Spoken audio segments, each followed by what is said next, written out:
I'm already asking you to be quiet and you just got here. How are you this morning? Good stuff. Those of you who are streaming, welcome. It's great to have you here. Did you have a good night? Good. All ready for a big day of Bob and Sandy?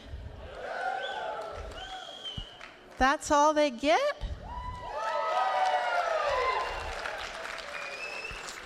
Right on. We'll just ask the few people coming in to take their seats. Did you read your brochures last night? What'd you think? Come up with anything new? I've got something here that I'd like to share with you. It's called Autobiography in 5 Chapters, and it's by Portia Nelson. Chapter 1, I walk down the street. There's a deep hole in the sidewalk. I fall in. I'm lost. I'm hopeless. It isn't my fault. It takes forever to find a way out. Chapter 2, I walk down the same street. There's a deep hole in the sidewalk. I pretend I don't see it. I fall in again.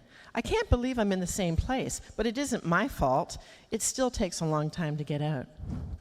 Chapter 3, I walk down the same street. There's a deep hole in the sidewalk. I see it is there. I still fall in. It's a habit. My eyes are open. I know where I am. It is my fault. I get out immediately. Chapter 4, I walk down the same street. There's a deep hole in the sidewalk. I walk around it. Chapter 5, I walk down another street.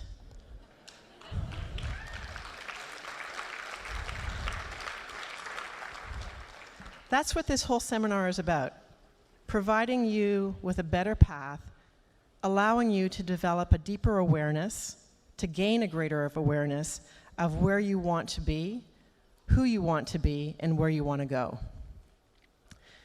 Before you can change paths to walk around the street, you have to become aware that you're doing what you're doing. And for the most part, we're not aware of what we're doing because it's habitual. We just do it because we've always done it that way. So over the course of the next 2 days, you'll become aware of some of the things that you may want to change. And the first key is awareness. You can't change it if you don't know if you don't know that you're not aware of doing it, or something like that. It's easy for me to say. I was talking to a friend of mine this morning, Rochelle, and we were all in black, and she says, I'm mourning my previous thinking. And I thought, I love that. I know that Becca has a little video for you to put up. We're going to have a great day today. Bob and Sandy are on fire, want to get to work. So without any further delay, Becca? For a moment, consider the things your mind has brought you. Everything you have, your work, your relationship with your family and others, your philosophy of life, all come to you as a result of using your mind. Whatever the mind can conceive and believe, the mind can achieve, regardless of how many times you may have failed in the past or how lofty your aims and hopes may be. The more you study you're going to find your belief system is based upon your evaluation of something. The more you evaluate you, the more you're going to believe in you. Bill Gove was like the Frank Sinatra of public speaking. He is who mentored and taught Bob Proctor how to speak. And he quoted Bill Gove saying, if I want to be free, I got to be me. Not the me I think you think I should be. Not the me I think my wife thinks I should be. Not the me I think my kids think I should be. If I want to be free, I got to be me. And I better know who me is. And it was like a bucket of ice got thrown on my head. And I was just like, whoa. Am I really doing what I really want to do with my life? And then he kept saying, what do you want? What do you really want? And I wrote down in teeny tiny print so nobody would see. And I said, I want to be in the inner circle of this company, and I want to be his closest advisor. What we've got to learn to do as individuals is adapt to the change that's taking place. See, change is inevitable. It's never going to stop. And we're picking up speed. Thinking is when you take a power that's flowing into your consciousness, that flows to and through you, and you originate thoughts. And you put the thoughts together and you create an idea. And if you can create an idea, if you can see something in your mind, you can hold it in your hand. And I don't care whether you're 80 or 18. It makes no difference.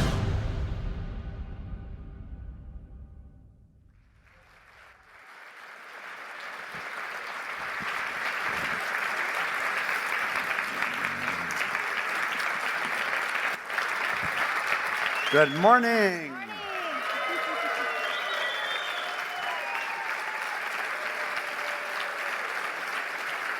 Show them the love.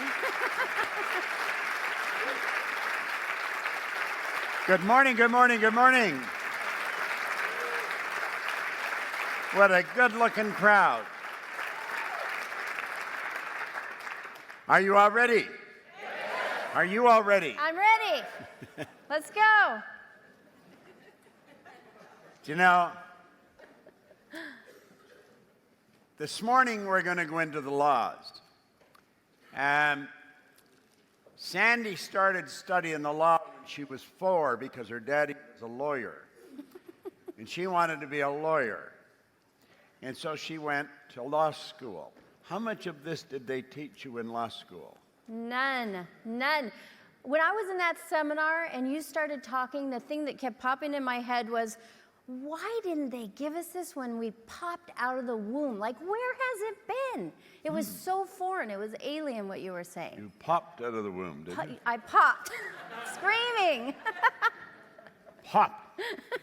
I see. Poor mom. Did they teach you any of this in law school, Lloyd? We got a very famous attorney over here, Lloyd Baker. Did you see me on that motorcycle? That's Lloyd's motorcycle. Stand up, give him a hand.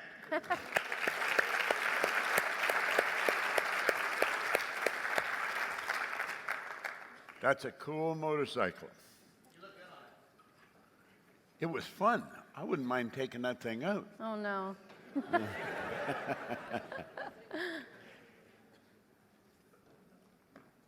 If you had heard this in law school, what would you have thought?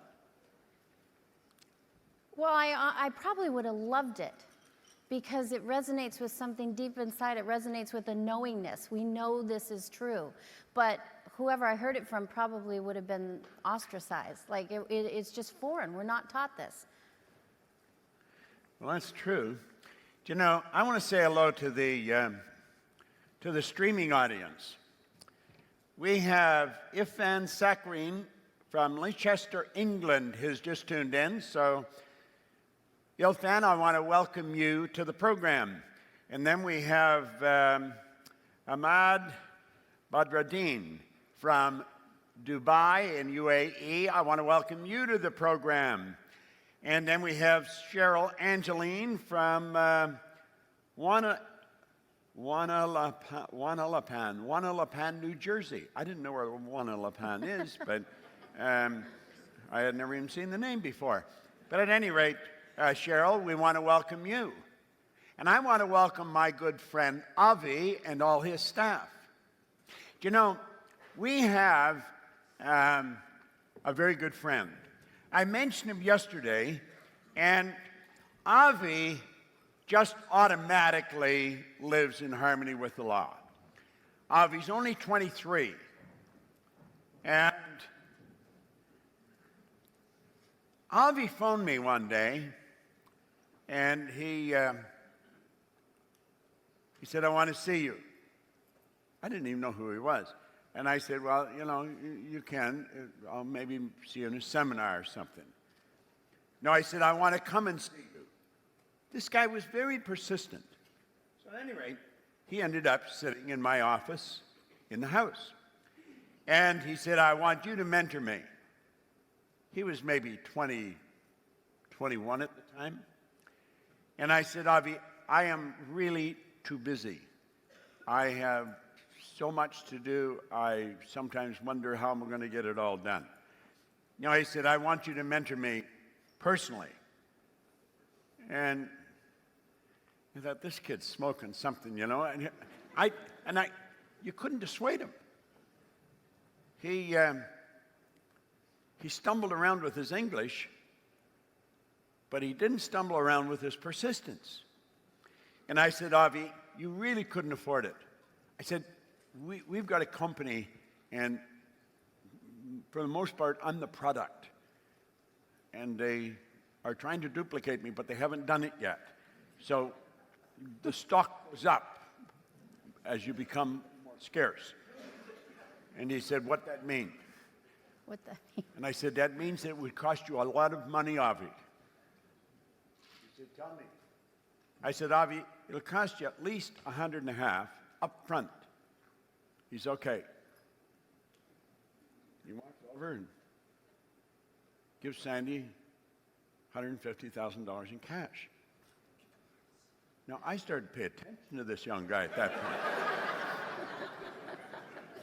And Avi and I started to work together. Avi was what you call an unconscious competent. And unfortunately, because of the way we're programmed, if a person's young, we have a tendency not to pay attention to them. Now, I think that is changing, and I think it's changing very rapidly, and so it should. Age has nothing to do with wisdom. It has absolutely nothing to do. But we've got the idea, you get older, you're smarter, you're young, you're not very smart. Well, there's a lot of dumb old people around. And there's a lot of smart young people. So I think we have to really stop and think. Now, I went over to Avi's office for him here just recently, and I told him I would come back because he's moved into new offices, and he is building a very dynamic sales force. Avi has a goal of being a billionaire, and there isn't a doubt in my mind that he'll reach it. Avi's well on his way. He's earning multi-millions now, and he's only 23 today. Now, why am I mentioning this? I'm mentioning this because here's a young guy that is studying this about as seriously as anyone can study it. We're getting into the laws here, and the laws are the key. I quoted Werner von Braun where he said, "The natural laws of the universe are so precise that we don't have any difficulty building a spaceship, sending people to the moon, and we can time the landing with the precision of a fraction of a second." Now, when Sandy joined us, she was something like Avi. The difference is she had serious academic credentials. Avi and I, we had the same kind of credentials. We didn't have any academic credentials. But Sandy came in. Here's a woman. He's a man. She has all kinds of education. He has none, formally. But yet they were doing exactly the same thing. They were studying this as if their life depended on it, because their life did depend on it. There's not many people that study this like you do. You know that. Yeah. Why do you keep studying the way you do? Well, it's because when I was at that seminar, I literally was blown away with the idea that we didn't get this information when we were growing up, and I had so much education. I really honestly thought I knew it all, you know? And not like I was a know-it-all, but that I knew what it took to be successful. And then here Bob is teaching this, and you know that feeling inside where it's like you know that this is the real deal? It doesn't matter what anybody says. It doesn't matter how much they want to debate with you, how much they want to punch holes in your, you know, what you're saying. You know in your heart. And so I came alive. Something in me came alive, and I couldn't put this stuff down. I just couldn't put it down. Now, Avi's a great example. He's a young kid. When I met him, I think he was 21, maybe not even 21. And when Bob says that he came in there and he had a picture in his mind of what he wanted, it was so clear. And the beautiful thing about Avi is he's not coming to get. He was very clear what he wanted. He wanted to work with Bob Proctor, but it was so that he could become more of himself and provide more service. He's done so much for you just out of the blue. I mean, he just comes by your house and, you know, and so he's like Barnes in Think and Grow Rich. You know, Barnes and Edison's story and how Barnes shows up. He's not taking no for an answer. So I study it because I absolutely love it, and I want to get it out there in a much bigger way. And that's what it takes, studying. But you see, you were sort of introduced to it and got involved in it. Avi Aronov just seemed to have it. Now, the rest of his family doesn't. So this isn't something that runs in the family, you know, like a family business. But he had this awareness. You will find there's all kinds of people who are unconscious competents. They do very well, but they can't tell you why. Avi was doing very well, but he could not explain why. But everything was just so natural to him. Well, now he's studying why. And you see, the beautiful part about it, the people that associate with him are growing. It's like you saying, Bob, the people in your company studying the thinking into results, you see them change. Their whole world changes. Well, Avi's getting now an intellectual grasp of this. And so I think the people that work with him are some of the most fortunate people. I think the people that work with Sandy are. She has had a tremendous impact on this company. So as you get involved in this, understand that there's no graduation. There's no finish line. You never stop studying it.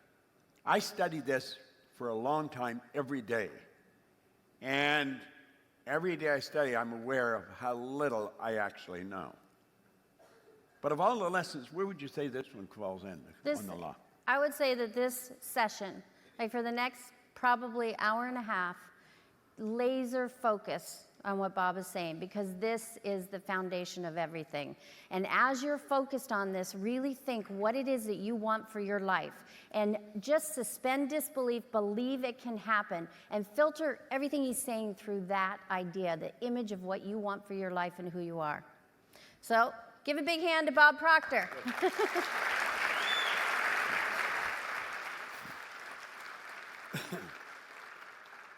And all of you that are at home in studying this, I want you to get your book out, and I want you to look at that book, and I want you to make up your mind you're going to study the book. This is not something you read and put away. This is something you read and reread and reread. It's like I've done with this book. Look it. This book is falling apart. I've been studying this for 55 years. And if I live for another 55 years, I'll study it for another 55 years. Well, that's the way you want to look at this. So, turn over to page 19.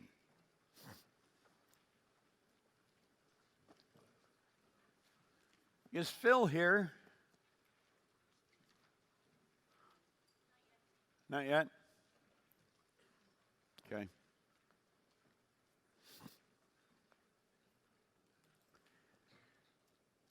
Here on page 19, it says there is a science of getting rich. It's an exact science like algebra or arithmetic. There are certain laws which govern the process of acquiring riches. Once you learn and obey these laws, you will get rich with mathematical certainty. I was talking to a lady this morning, and I was saying, you never take your standard of living down to meet your income. Never. You bring your income up to meet your standard of living. Now, that is a very easy thing to make a mistake on. The earning of money is an exact science. Now, there is but one great law energy is. If you went to the theologian, they'll tell you God is. That's all they can tell you. Theologian cannot tell you anything beyond that. God is. Energy is neither created nor destroyed, is a cause and effect of itself, is 100% evenly present in all places at the same time, is neither created nor destroyed. We're talking about something very powerful when we're talking about ourselves. I was doing a seminar at 7 o'clock this morning with people in London for Alpa Pandya. And she had a seminar going over there, and she asked me to come into it. So I said I would, and I got ready to come over here, and I started the seminar there at 7 o'clock this morning. It would be a little later over there. And they were Alpa was dealing with a lesson on self-image, and she would ask me how important you think it is. And I said, well, I think it's the foundation of everything you're ever going to do.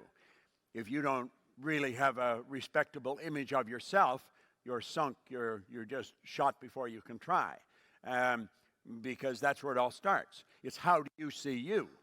A lot of people don't feel worthy of the good that they desire. What you want to make certain is that you want to make certain that what you're going after is worthy of you. Because understand this, you're trading your life for it. So that's no small thing. When you're working toward a goal, you're trading your life for that goal. I don't think you'd trade your life for a car. Now, that doesn't mean you shouldn't get a new car. I don't think you'd trade your life for a house, and that doesn't mean you shouldn't get a nice house. But I don't think these are things we trade our life for. It's got to be something much bigger. And we've got to understand that as we study these laws and start to work in harmony with them, just like that, everything happens. All right?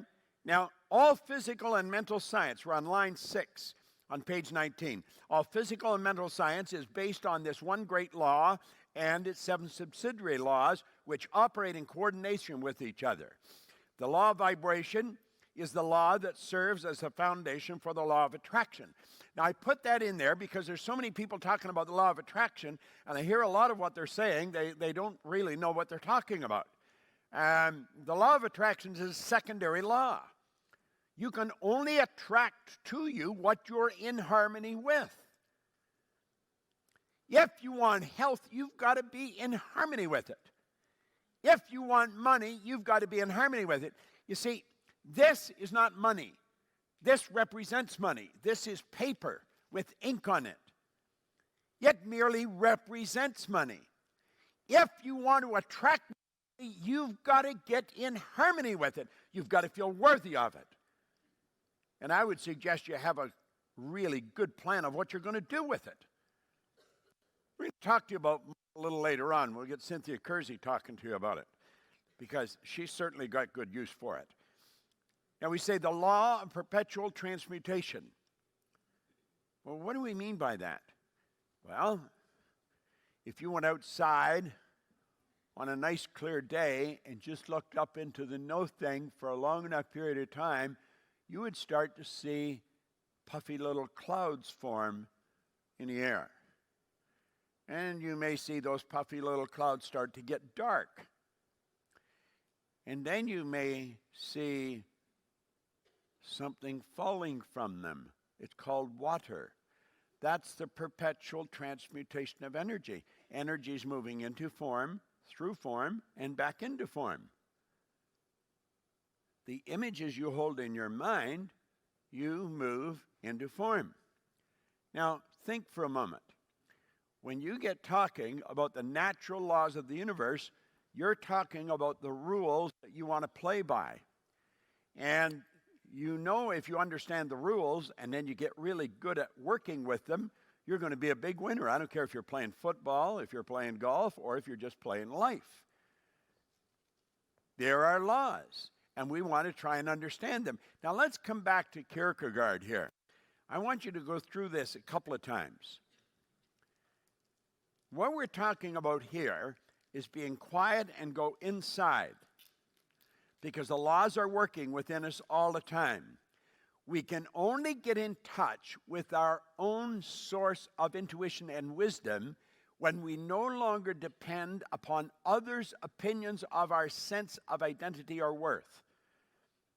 In other words, it doesn't matter what they think, it's what do you think?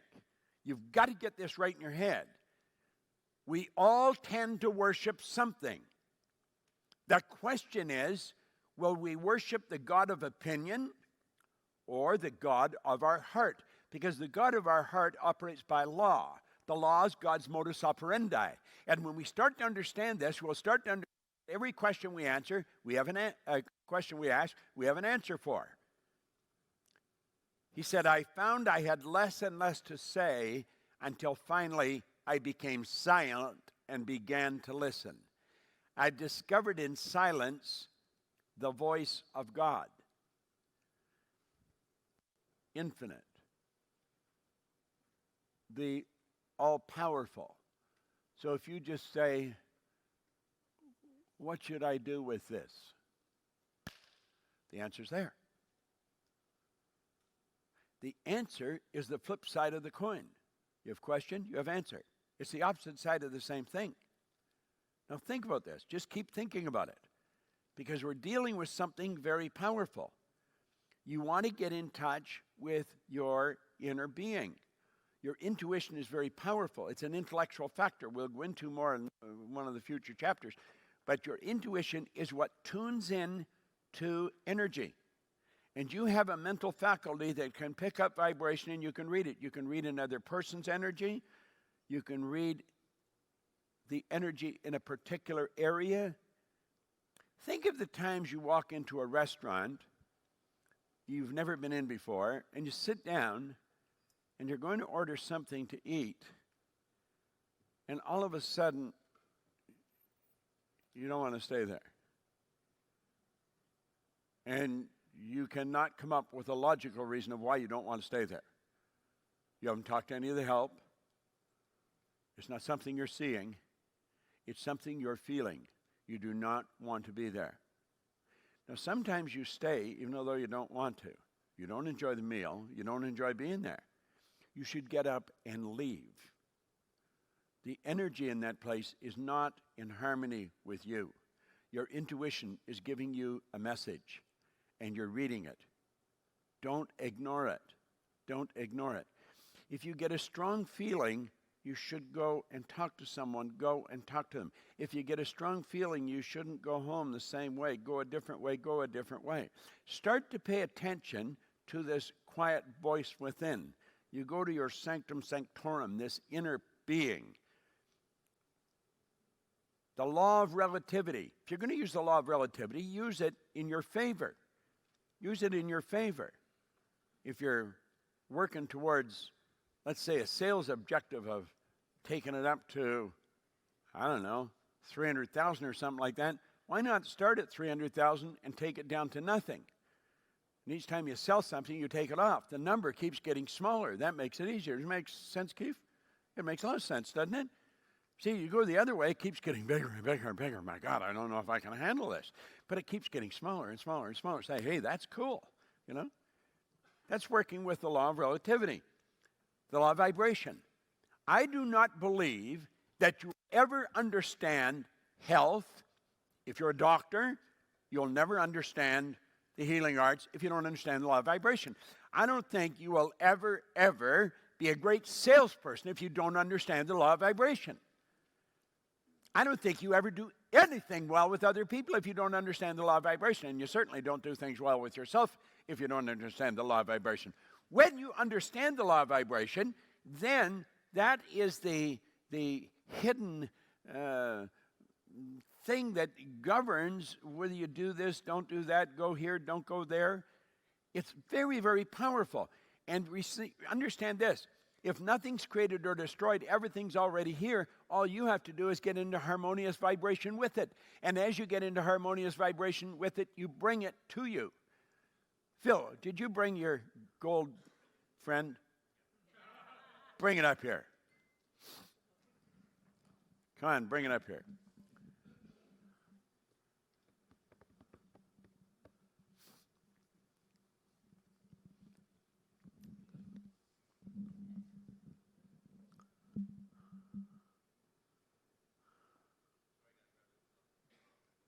Got to get your gloves on. Do I get a glove?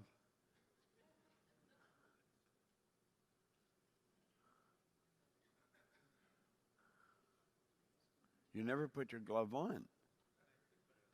Ah. How you doing, my friend? All right. You can put the glove on if you want. You got to treat this little doll with respect.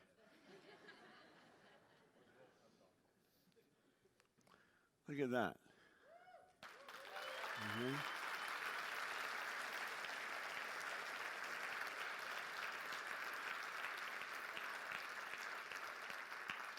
this is the real deal. If you're at home, look at this, honey.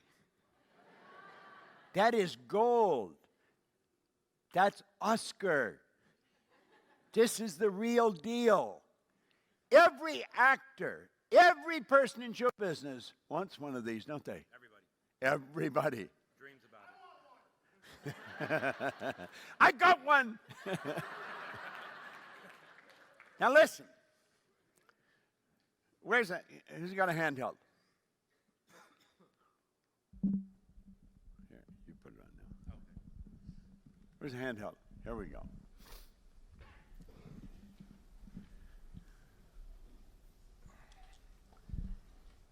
Off and on, as we go through the seminar, we're going to pull different people up here. There you go. Okay. Now,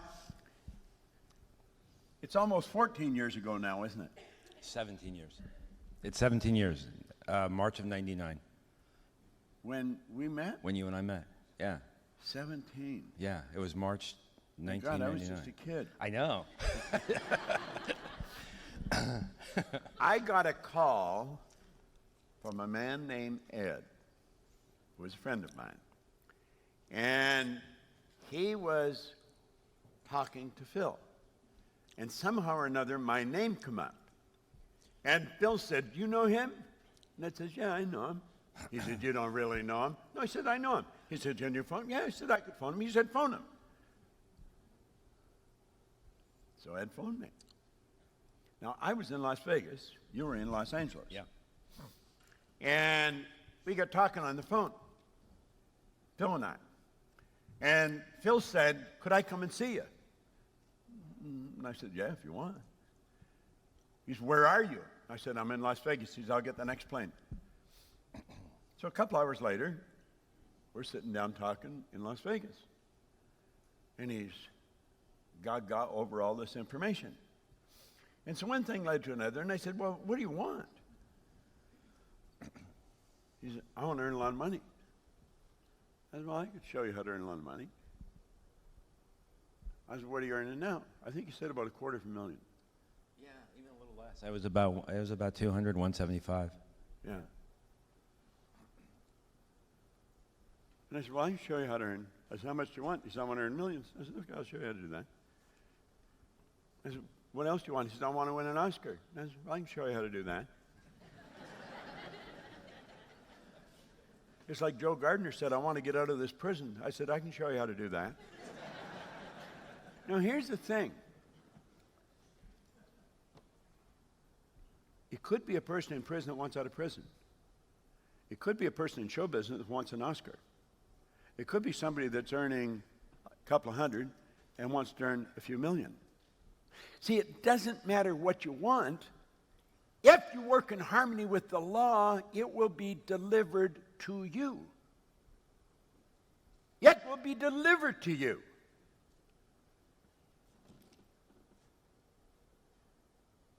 You've earned many millions. Yeah. A lot. Phil phoned me here just, I don't know, 3 weeks, a month ago. Yeah, it was about 2.5 weeks ago. It was Yeah. New Year's Eve. And he wanted another million or something before the end of the year. I did. I wanted to earn $1 million in December, and I called Bob because I had literally just made it. And one story I could tell, but people don't believe it except for Bob. But basically, money, honest to God, that I would have never guessed appeared out of nowhere. And so I called Bob on New Year's Eve and said I had just about made it. And as soon as Bob gives me the dollar, then I'll have made the over seven figures for the month. Bob said, "I'll give you the dollar." Thanks, Bob. Now you're over the top. Oh, I'm over it now. Now, So, but everything Bob's ever said to me is it's just always works. And one of the reasons I keep coming back and back and back for this is because I still need it every single day. I was talking to somebody in line getting coffee, and I was telling her I've been studying Bob for 17 years, and I said, yeah, I still need it. And Then when things are going super great, it's like sometimes I don't call Bob, and then as soon as something goes wrong, I'll call Bob, and he'll say, well, that's just because you're not doing this and this and this. And I just listen to him. One of the things that Gina's always said for all the years I've known her is that you're like a great student with Bob because you just do what he says. I mean, I don't really understand it, but I know it works because it's worked every single effing time. It has worked. Every time, right, Bob? Every time that I call you. Some of the stories. Well, we don't have to tell all of them. Well, we wouldn't. No, there's some of them that are super personal and in business and everything. Yeah. But I mean, they're just so far out there. And I said, no, you do this, you do that, and sure enough, it happened. I mean, we had a gigantic issue, and Bob just said, I mean, he was funny because he goes, it's just the lawyers. And he said something, but he was so right. And everything just went away. I mean, God, it's crazy. He was working with someone that didn't want to do a movie in a certain place. And I said, no, he'll do it. He'll do it. You just see him there. Well, the guy not only did the movie, then he wanted to move there. He wanted to move there. I'll never forget that. Yeah. But now, then Phil got nominated for an Oscar a couple of years ago. 2 years ago now. Yeah. Exactly 2 years ago. And we were doing a seminar. When is the Oscars this year? This year it's February 28th. Okay, so it was just... It was right around this time. It was right around this time. He had been nominated for an Oscar. How many were at that seminar? There's a few people here that ran it. All right. And we got Phil up on the stage, and we got him to give his acceptance speech for winning the Oscar. Well, you're right. You're right. It was exactly that. And Gina videoed that, I think, or Brian or somebody. Sandy took did. pictures, yeah. And he gave an acceptance speech before it arrived. But it had to arrive because he held the image in his mind. Now, there's an interesting side to this. You and Avi are so much alike. You got to meet Avi. You would love me. He's just a young guy, but man, is great. He is so tuned in. The people that work with him have to be some of the most fortunate people in Toronto. But at any rate, because he does, if I tell him, he'll do it. He doesn't question. Phil doesn't question. Now, all I'm doing was do things that are in harmony with the law without going and explaining all the parts to it. But then they do it. And they work. Now, Phil has an Emmy. He got an Oscar. What is it, a Golden Panda? Or Golden Panda, a Leo. Yeah. A Leo. And now he was taking his son swimming to a college down Santa Monica or somewhere. Yeah, exactly. And he was about 40 pounds overweight. Thanks, Bob. Phil it was actually 55, but that's okay. And the coach asked Phil, he said, did you ever swim? He said, I used to swim in school. He said, why don't you start swimming? Now, he's got to be in about as good a shape as he's ever been in his life. How long ago did you start the swimming? I started July 1st, 2013. So and 2.5 years. you're going to in Prague, is it? So I'm going to Prague, to the Czech Republic, to swim in a world record event with three Czech Republic swimmers as well. I'm going to go. I'm going to be there. That'd be awesome. Well, I'll be there. You can make a book on it. I'll be in Prague when you're doing this. Great. He wants now to get a gold medal in swimming. He's doing something, what are you, 47, 48? Yes. Yeah. And he's Hollywood age is 38, but hey, yes. listen, when you're 81, that is really nothing but kid stuff. All right. But he wants to do something now that teenagers are doing, and he's competing with them. I'd be the only human being that's ever won all these different things. There's never been a human being on Earth who's ever done it.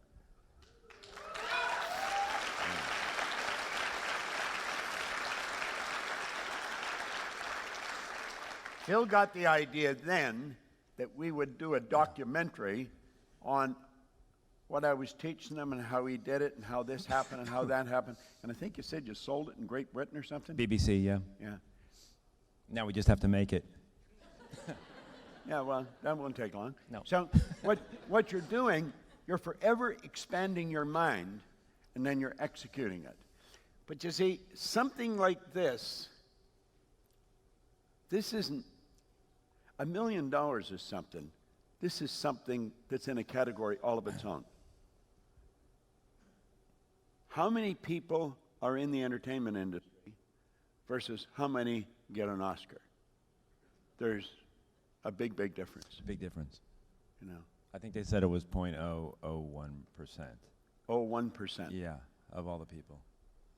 'Cause And remember that there's might only- even be exaggerated. It might be. There's only 24 categories a year, so It's pretty cool. 24 Oscars. If you were to give this audience some advice on what we're studying here today, what would you tell them? Study it every single day, and just, honest to God, just listen to whatever Bob says and just do it. I mean, I don't really, it's not that complicated. What Bob told me back in '99, and I'll never forget, he said, look, what I'm teaching you is simple, but it's not easy. But he didn't say it like that. He goes, it's simple, but it's not easy, so just do what I say.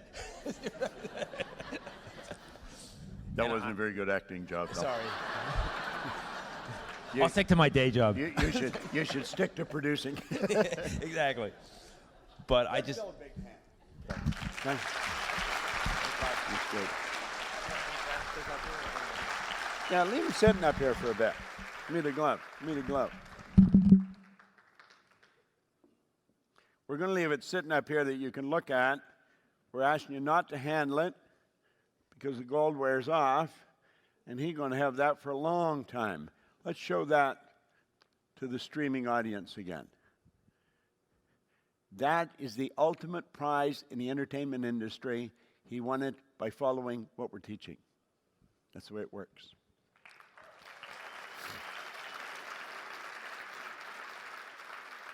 Now, Phil, I got an Emmy too. Do you want to bring it out? Or an Oscar?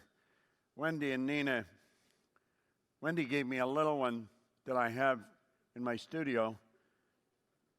But when she heard I liked it so much, she got me another one. Here it is here. Thanks, Brian.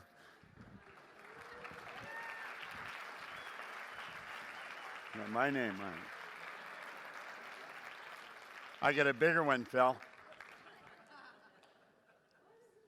Where's Wendy and Nina? There they are. Give them a hand.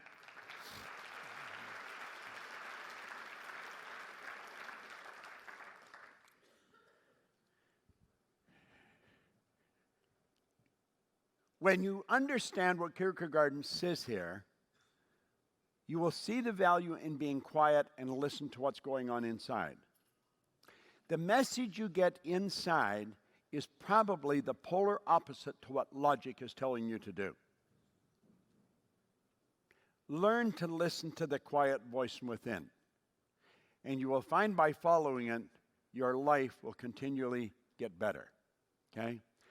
Now we're talking about the law of perpetual transmutation. We've talked about this law many times in the seminar, and we talk about it different ways. So let's think, where does everything come from? Everything comes from where it goes to. It comes from spirit. We have an intellect, and we can create our physical world. With our intellect, back it up a bit, with our intellect, we go to spirit. And we take from spirit the energy, and we start to bring order to it. We build an idea. We turn the idea back over to spirit, and through the reciprocal law of spirit, it gives it back to us in physical form. That's just the way it works. We go to spirit, we take the thoughts, and we give it order. We build an idea. And then we turn that over to the power within, and through the reciprocal law of spirit, it gives it back to us in physical form. That is how the law of perpetual transmutation operates. It's called thinking into results. I asked you to read that last night. And read it seriously. And then you had 8 questions. Ask you to really answer those questions.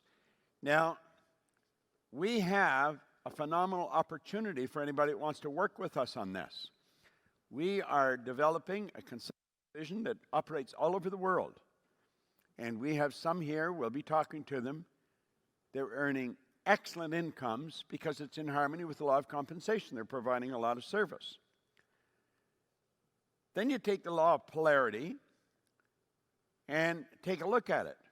As you start to study these laws, they make so much sense as we start to see them. Let's take the law of relativity. The law of relativity states that everything just is. This room is neither big nor small. It's not a big room, it's not a small room, it's a room. You make it big or small. You know the problems you have? They're not big problems. They're not even problems. We make them problems. And you say you got a big problem? I like the way Michael Beckwith said, don't take your big problem to God, take your big God to your problem. All right? Start to understand this. Now let's look at it for a moment. We talk about law of relativity. Here is, we'll say, a barrel. A. Is a barrel big or small? Well, the truth is it's neither until you invoke the law of relativity. You say there's B. Now that makes A small. And B has to be big because you're relating it to A. But then along comes C. Now C makes B small. We just said B was big. Well, B's only big relative to A. But relative to C, B becomes small. B is neither big nor small. You see where we're going? Well, we do this every day with our life, and we make big problems, and then we stew over them. If you've got a challenge that you're facing, write it on a piece of paper. Put it in the center of the table, and sit and look at it. And say, now, is that problem in me, or is it on the paper? And if it's still in you, get it out of you. Put it on the paper. This is a mental exercise. Put it on the paper. Get it on the paper. Now, I do this, then I'll go and I'll look at it when it's on the paper. And I start to analyze it. Then I may go to sit at the other end of the table, and I'll mentally get into Earl Nightingale's energy. Now, Earl's gone, but in the energy, you can get into his energy.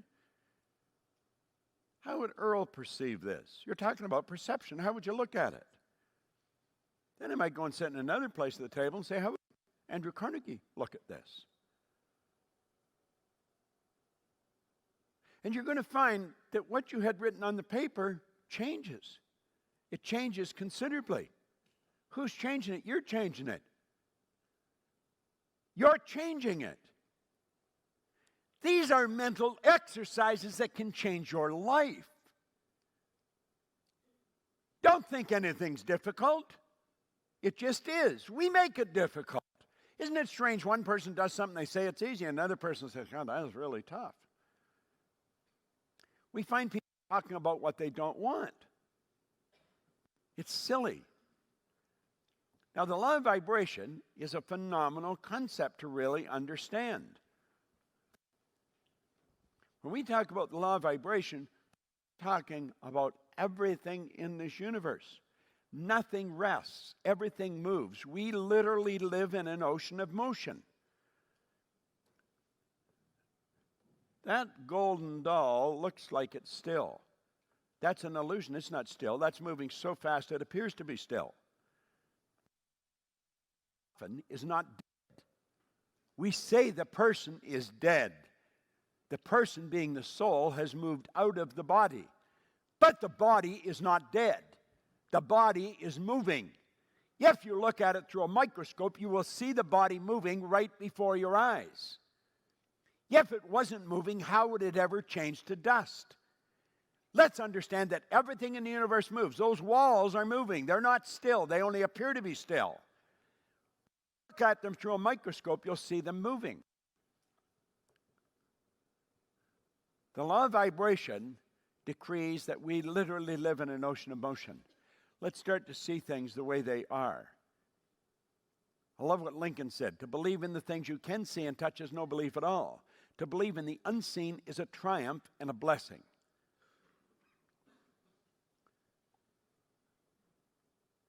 The science of getting rich deals with energy. Deals with energy. And we're talking here about energy functioning on frequencies. That's what vibration is, frequencies. And so a frequency is a level of vibration. That's really what it is. It's a level of vibration. And we want to understand that. Now, if we're going to sell someone, we better get them into harmonious vibration with us. How do we do that? We do that by getting in harmony with them first and then bring them to where we want to go. And you do that through words, through gestures, through writing. It's called communication. But you must understand you're communicating in all three planes of understanding. You're communicating spiritually, intellectually, and physically.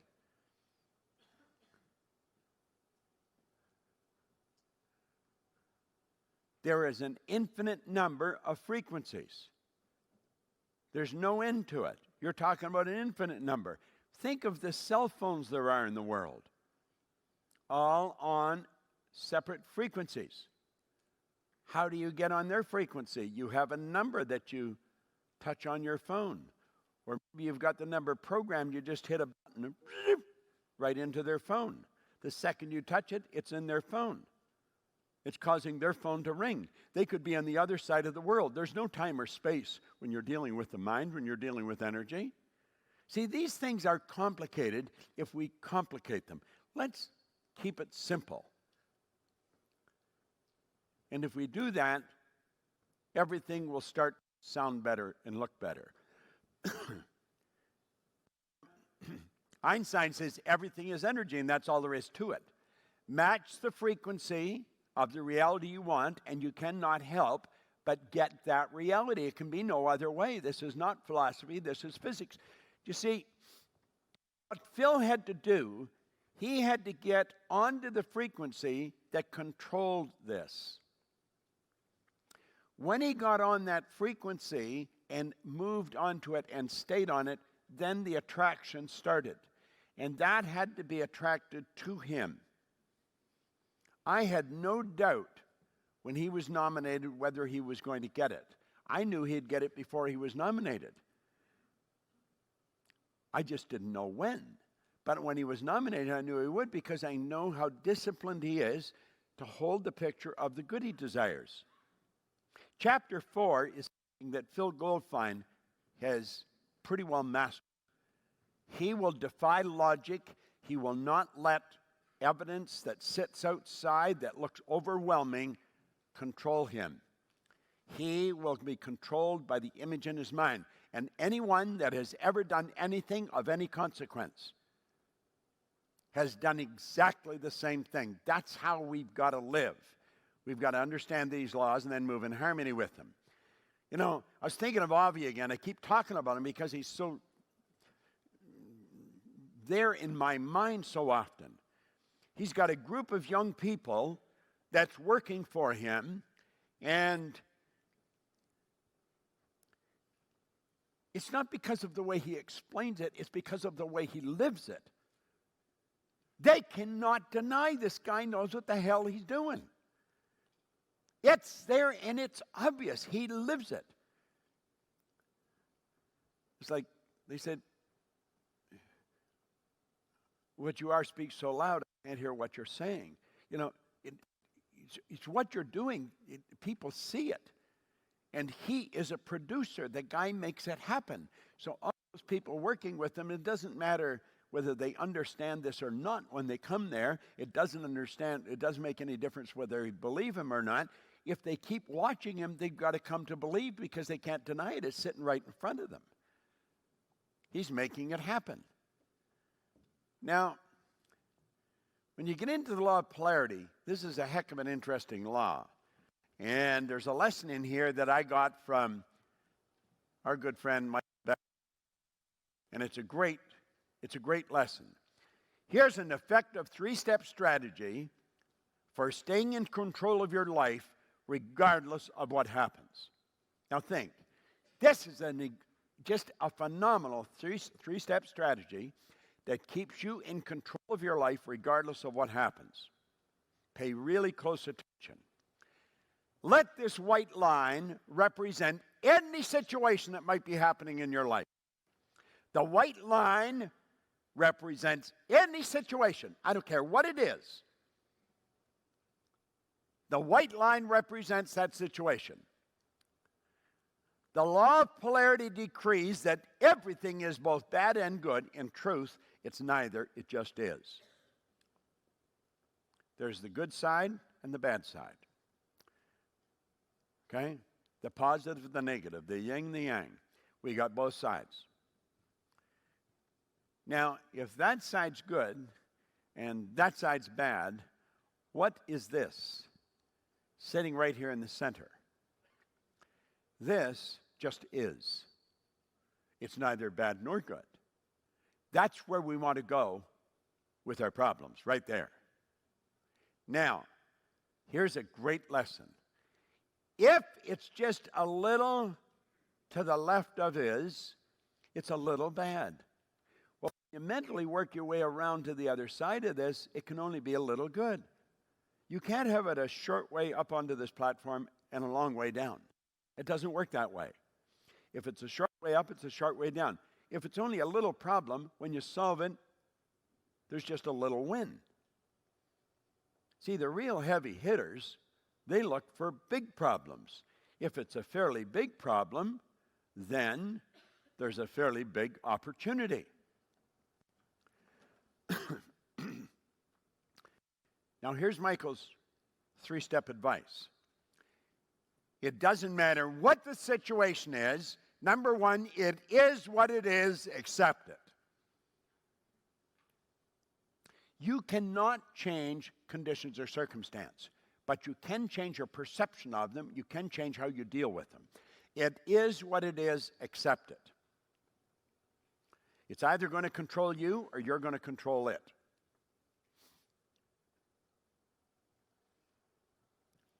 Penny was going to give me a book, and that was the lesson today. That's today's lesson.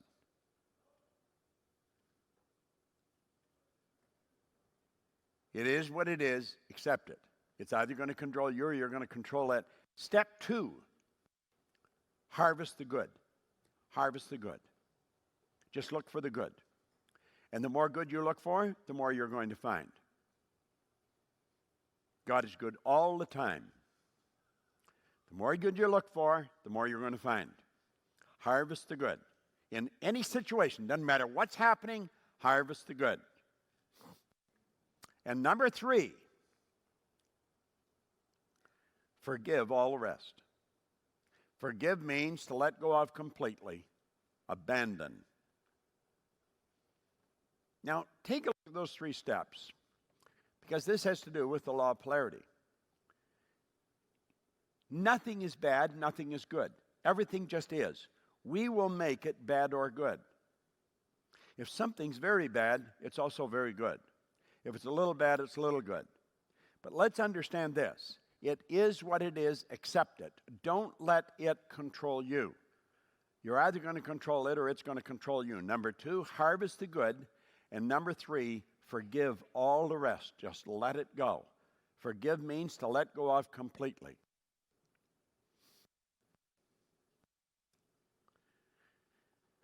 You see, when you look for good, you're going to find it, because there's an abundance of it out there.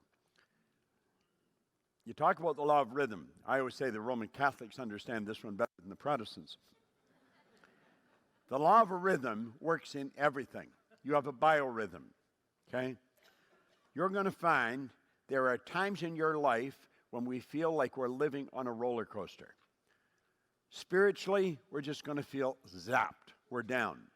And then other times, spiritually, we're going to feel up. That's the way it works. You have highs and lows. You can chart your biorhythm. You can be on a low spiritually and a high intellectually, or vice versa. Okay? There's times when you're going to be on a low intellectually. You just are not very bright. You can't figure things out very well.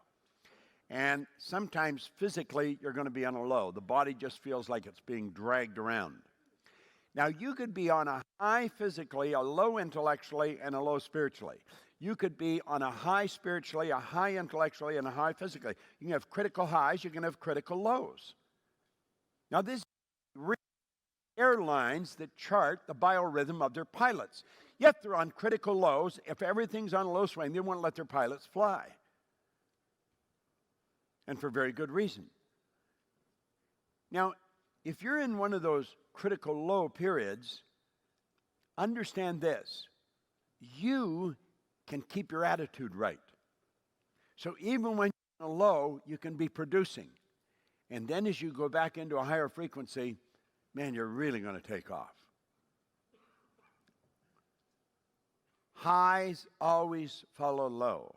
Summer always follows winter. Winter never follows winter. These are the laws of the universe, and it works in everything in our life. Okay? Now you have the law of gender. Law of gender decrees you have to have both or you haven't got anything. Okay? The law of gender is an interesting law which states everything has its masculine and its feminine principles. This principle reveals that all creation has both male and female energy. Regardless of sexual preference, men have a female side. Women have a masculine side. And everyone would benefit from learning more about his or her own shadow self, as Carl Jung used to call the opposite sex internal persona in each of us. The law of gender refers to energy dynamics because energy is what we all are made of. The concept of male and female energy explained by this law is very similar to the Chinese yin and yang concept, that all things have the dual yin feminine and yang masculine energy. Yin is the passive receptive energy, while yang is the active energy. Like the law of gender, yin and yang explains that opposites are complementary. The Chinese use this system for everything, and it is interesting to explore how yin and yang energies interact to balance each other. For example, a more yin vegetable can balance a more yang person than when ingested. These laws are something, we've got information in here about them, and they're something that you can study. And when you start studying them, everything in your world's going to work. Now, you live in a physical body, okay? There's a side of you that is mental, is male, and side that is female. The male factor, the conscious mind, impregnates the female factor with the seed of thought, and you give birth to the idea. But you must impregnate the female factor in yourself if you want the idea to come to life. Most people's ideas are stillborn. They just screw around. They don't really know what they're doing. Now, the law of cause and effect is the law of laws. I absolutely love this law. The law of cause and effect is what Emerson referred to as the law of laws. And when our friend Richard Fox here is writing a book on this, on the law of laws. And when it's out, we'll make you aware of it, because it's going to be an interesting piece of literature.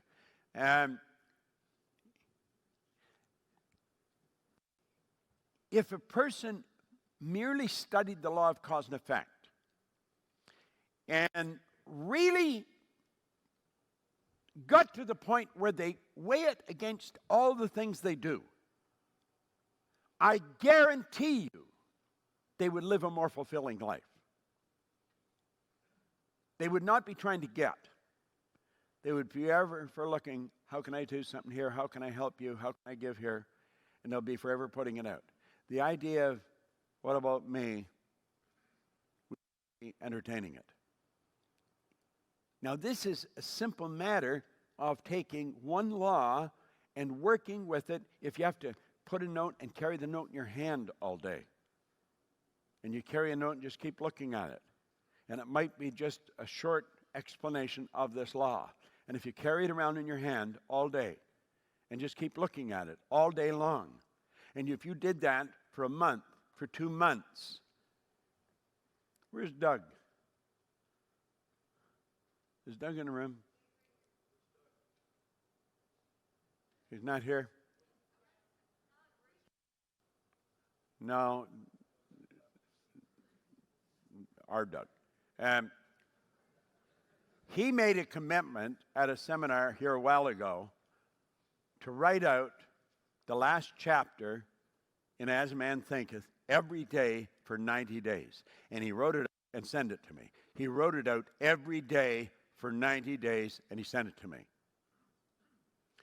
Now, he was a fairly hyper guy. He's very calm. I was talking to him. I said, do you notice a difference? Oh, he said, my God. He says, such a difference. Such a difference. Well, you cannot keep impressing something upon your subconscious mind without it affecting your whole being. It just must. Your subconscious mind is totally deductive. It has no inductive capacity. It cannot choose. It cannot accept. It cannot just take part of what you're giving and leave the other part. It doesn't operate that way. The conscious mind has that ability. It can accept or reject, not the subconscious. Totally deductive. It can only accept. It's immoral. It's like the ground. It doesn't care what you plant, but it's going to return what you plant. I love the way Nightingale put it on The Strangest Secret. He said, you can plant corn, a sweet food, or not a 16th of an inch away. You can plant nightshade, a deadly poison. One will grow with just as great an abundance as the other. There's energy in the earth that will feed the nightshade. There's energy in the earth that's in harmony with the corn. And so one will grow with just as great an abundance as the other.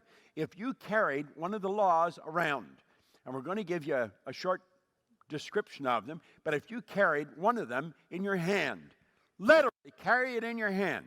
Say, I'm going to carry this around for 30 days. You're going to be aware of what the hell you got in your hand. And every now and then you stop and you read it.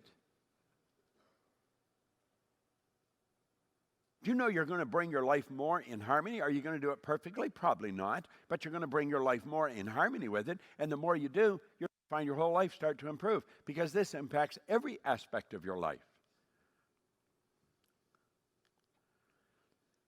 We talk about the law of cause and effect.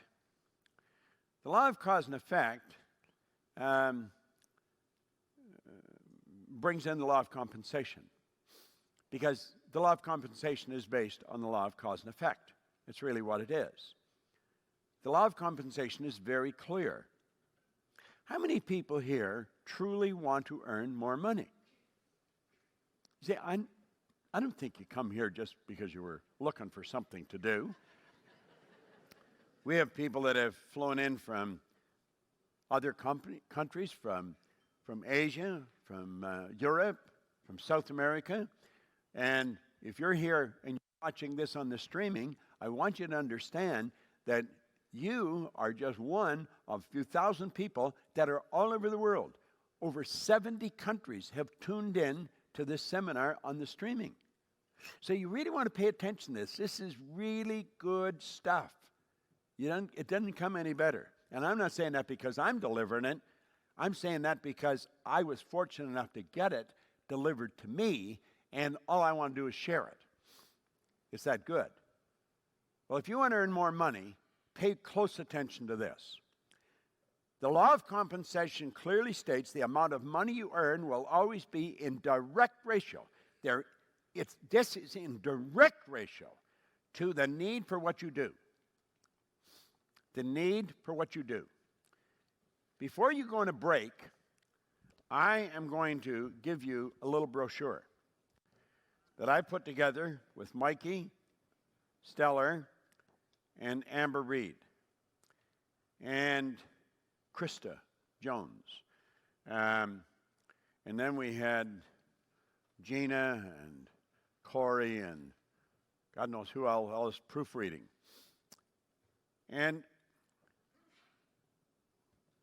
we are to a very aggressive state of building our consulting division. I don't care if you're part-time or full-time. I'll tell you that I can't think of anything else. And I've been around business opportunity now for a long, long time. I don't know anything else where you can earn the amount of money that you can earn in this business. I don't know anything else where you can earn the satisfaction, the real deep, meaningful feeling that you can get in this business. When I talk to a guy like Phil Goldfein, you can imagine how good it makes me feel when I can just get on the phone with him and just shift something for him. And I know what I'm giving him has helped him. All I have to do is look back at the people that have given it to me and how my life has changed. It's changed. This is how I started in the business with Nightingale Conant. But this consulting is a business opportunity with a global connection. Now, why can you earn more money at this? It's the need for what you do. There's such a screaming need for people to understand this information. There's a screaming need for kids in school to start to get this, for couples to get it, for companies to understand it. Bob Taylor here talked about having his senior managers. He realized that they were communicating on two different frequencies. It's like one's broadcasting on an AM frequency and the other's listening on an FM frequency, or vice versa. They weren't communicating at all. Yes, the tool that brought them into harmonious vibration in their communication, everything starts to change. The company starts to change. This is so powerful, and yet it's so misunderstood. So we're looking for people that want to help us with this, who want to help themselves. There's a greater need for this than anything I can think of. Therefore, there's more money can be earned at this than anything I can think of. It's need for what you do. Number two, it's your ability to do it. How good are you at it? I talked to a lady this morning that's one of our consultants, Alpa Pandya. She was in London. She's also in the entertainment, I believe. I think she has a TV show.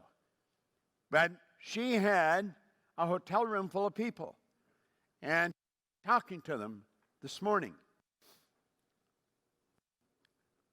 We have a young lady in the front row who worked as a production manager in a construction company. And then she quit work and had a family.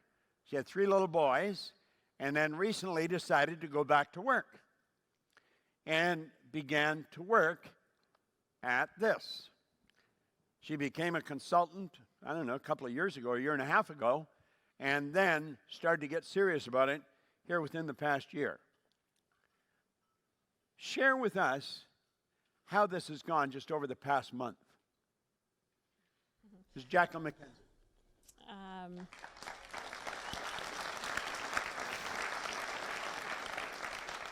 How has this gone from a satisfaction perspective over the past month? Oh, it's amazing.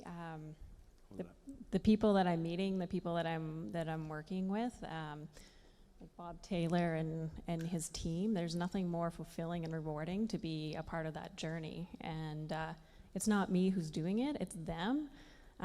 Just helping them along the way. But they're the ones that are doing it and seeing results.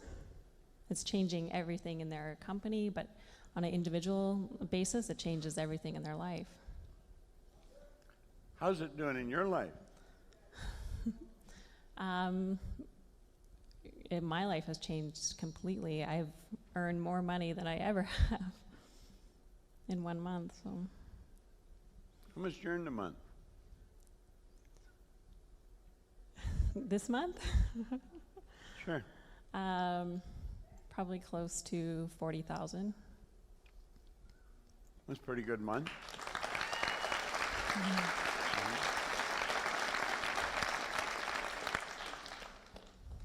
With the little bit of experience you've got, and you do only have a little bit of experience, you know that you don't know that much about this yet. No. But yet you can still knock off 40,000 in a month. What do you see yourself earning? Let's project ourselves ahead a year. What do you think you'll be earning?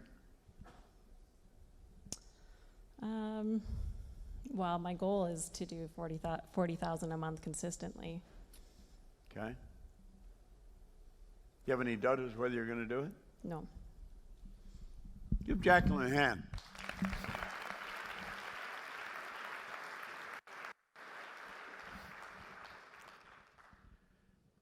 Now, we have Doug Dane here, and I've got to give Doug a lot of credit because he certainly helped you a lot, hasn't he? Where's Doug? He is over there. Stand up. I want you to give him a hand, all right?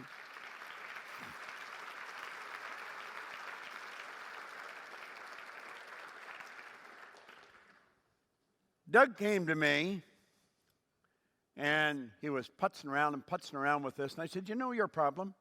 You can't make a decision. I said, either make a decision and get in this or get out of it. I said, do exactly what I tell you. Until you find out I'm lying or I don't know what I'm talking about. Now, I'll get Doug to tell you a little later on, he went out and instantly started to sell. And he quit. I said, why'd you quit selling? Well, he said, I quit doing what you told me to do. So I said, well, why don't you start again? And so he has. This is a phenomenal opportunity. You enroll one person in this program. I believe it's a great 6-month program. You must be fast-tracking it in less than 6 months. Well, you want to do them, whatever they do, start it all over from scratch as soon as they're finished. You can earn yourself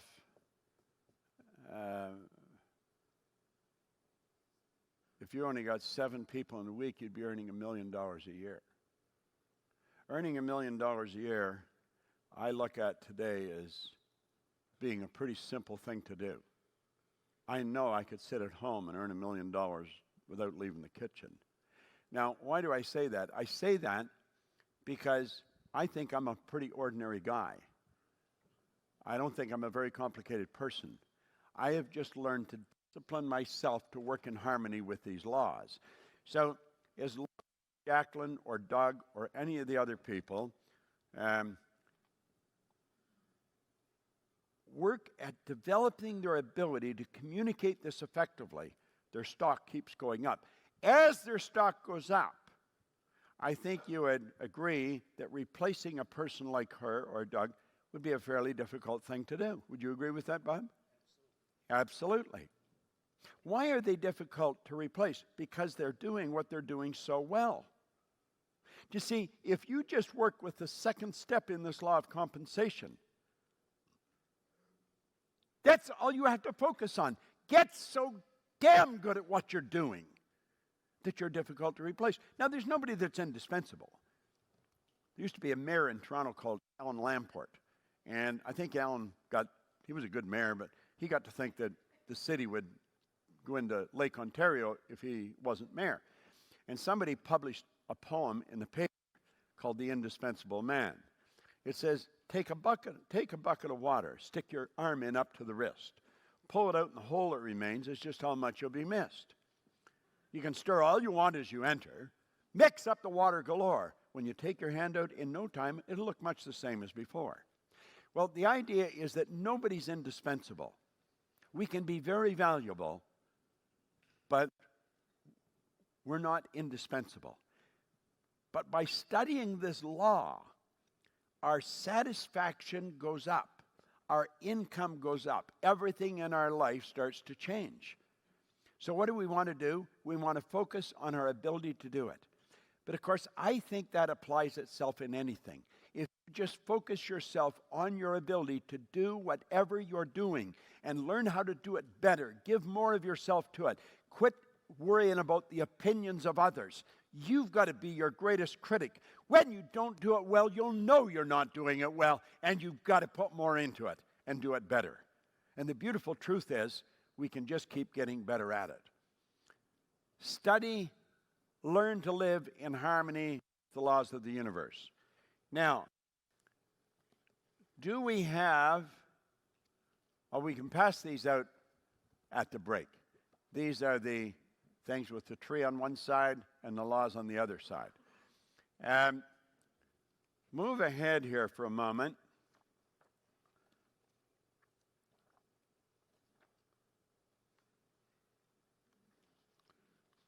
Go down to line 18.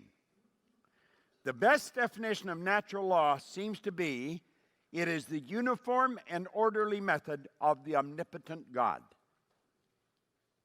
That's the best definition of natural law. People ask me, I always say the law is God's modus operandi. It's how everything happens. Everything. And when we can really understand that, and start to see evidence of it everywhere we look in the universe, and then we bring it into harmony in our life and bring our life into harmony with it. Sandy Gallagher and I made a commitment of supporting Cynthia Kersey and the Unstoppable Foundation of building schools in Africa. That's where they started. And we got very serious about this commitment. And here, I don't know, a year ago, I guess, we doubled our commitment. We were making a respectable contribution every week, and we make it weekly. And we decided we would double it. Do you know that although you can't put your finger on any one thing, everything in our company has improved since we made that decision? We have earned more money, and all we did was give more away. If you study tithing, you go study Letourneau, heavy equipment. He tithed 90% of his income. Study the Mellon family. They can't give the money away fast enough. Carnegie spent half his life earning money and the other half giving it away. The best definition of natural law is the uniform and orderly method of the omnipotent God. Unlike any other form of animal life that has been created, we were given the power of choice or free will. Along with this power came certain responsibilities. The capacity to choose does not involve freedom from the consequence of our choice. The laws or rules which govern every individual, and which we cover to some degree in this book, are as exact as the laws that govern the material universe. You can act in accordance with these laws, or you can disregard them, but you cannot in any way alter them. The law forever operates and holds you to strict accountability, and there's not the slightest allowance for ignorance.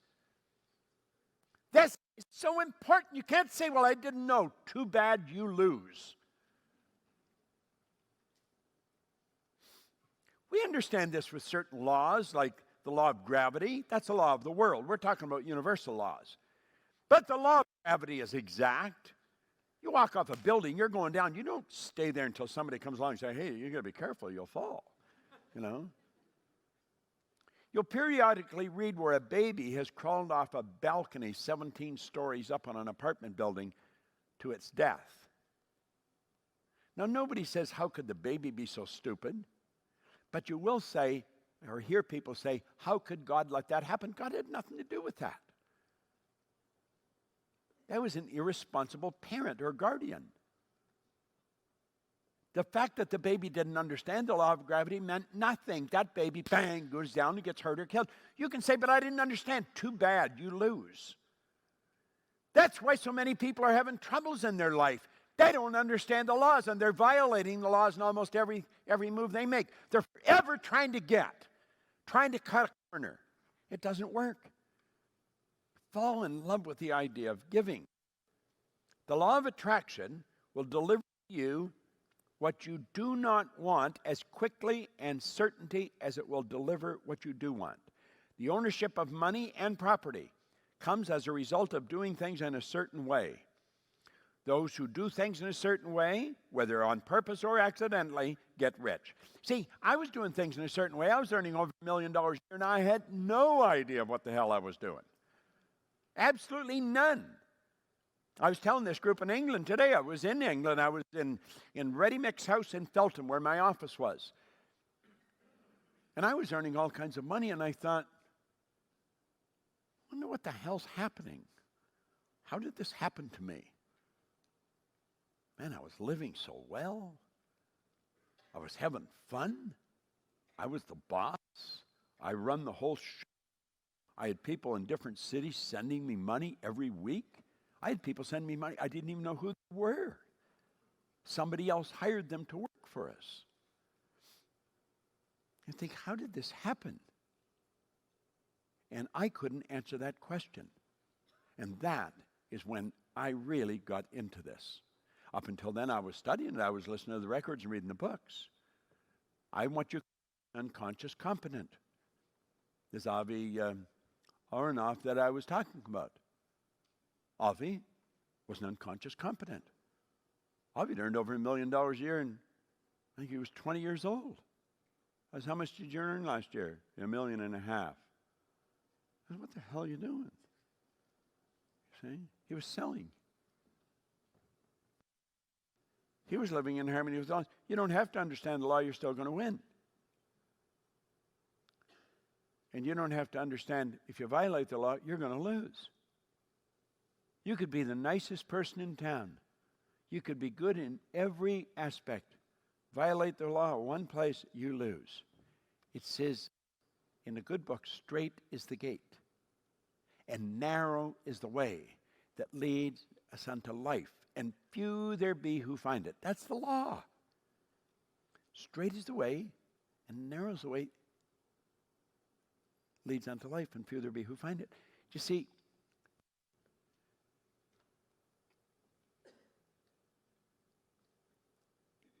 every time something good's happened to you, it's because you worked in harmony with the law. Every time something unfortunate's happened, it's because you violate the law. This is exact. It's exact anything you'll ever see. More so than anything you'll ever see. It is a natural law that like causes always produce like effects. Therefore, any man or woman who learns to do things in a certain way will ultimately get rich. The above statement is true, is shown by the following facts. And we get into different things. Now, I want you to study this. I want you now, someone to pick up there. Pick up on line 41. And I want then to start studying at the table. Read at the table until you finish this particular chapter. Okay? One person read, everybody listen carefully.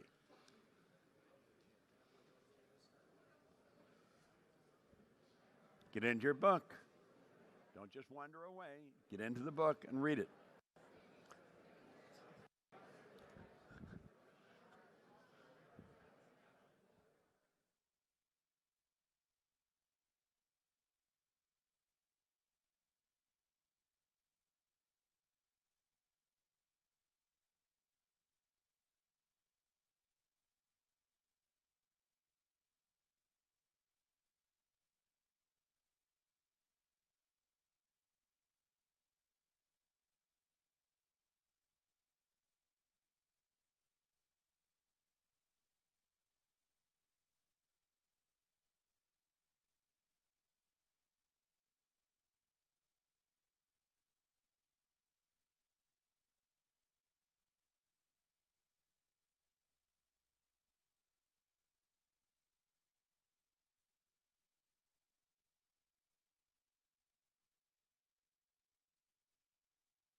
Hello?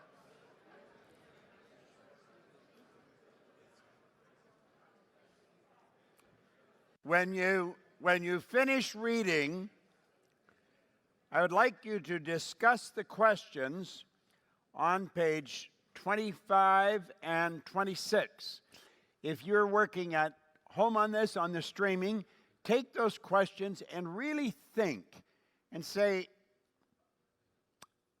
what's the answer to these questions? Now, if there's somebody there, discuss it with them. If there isn't, then just go inside, okay? Go ahead.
Yeah.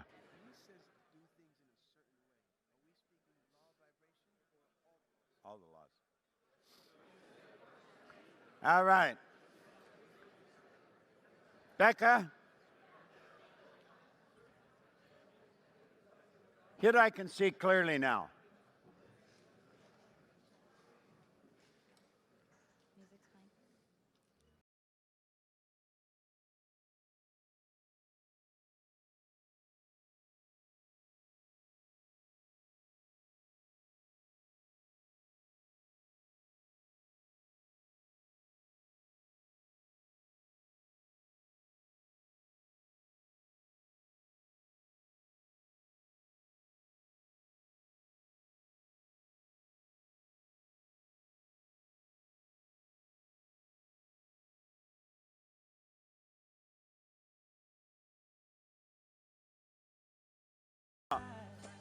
Here's what I was telling you about.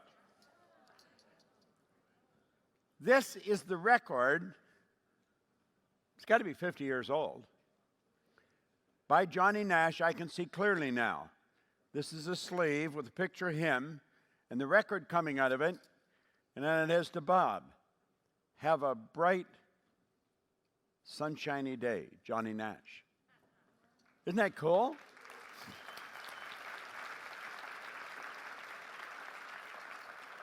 And at the bottom it says, Bob, thank you for helping me to see clearly now, John Tallarico. There's John over there. Give John a big hand. Stand up for a minute. Thank you, John.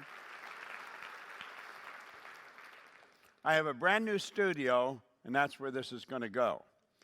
I will leave this up here, or I'll put it, somebody, Arash, would you see that this is set outside so somebody can see it? Would you come and get it? Thank you.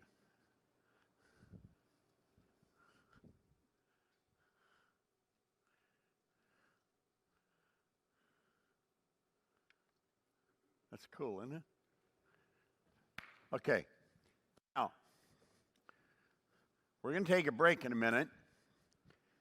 When you come back, you've been given this sheet, laminated sheet. It is page 27 in your book. I would recommend that you keep this handy where you can see it often. Now, in the back, we're going to be talking about that a little later. The growth of an acorn. But you've got an abbreviated description of each one of the laws. And if you will keep this handy, and if there's two of you here, this might be something that you discuss. How could we apply? One person just come up and asked me, he said, when we talk about doing things in a certain way, is that the law of vibration or is that all the laws? And I said, that's all the laws. It's doing things in a certain way. It's bringing your life into harmony with the laws. Think of how perfect nature operates. Nature's governed by law. It always has, it always will be, and it's so perfect. Well, as we bring our life into harmony with this, we're not going to do it perfectly because we have imperfections. We're battling this crazy paradigm that's inside us all the time, but we keep winning if we keep working at it. And it keeps getting better, and your awareness keeps expanding, and it's reflected in your results. And as you see your results improve, it's because you are moving into a more closer harmony with these laws. Okay? So I'm going to get you to just read those over. One person can read them out. It's the abbreviated form, and then we're going to take a short break. Okay? Now, does Gina have anything to announce before the break? I don't think so, Bob. No announcements. Just Pardon? We'll be back in 15 minutes. Okay, hold on a minute. If this consulting opportunity is something you want to talk about, you can talk about some of the salespeople over here on the side. We are very eager to be working with more people on this. It's a phenomenal opportunity. It's what you heard Jacqueline talking about here earlier. Thank you.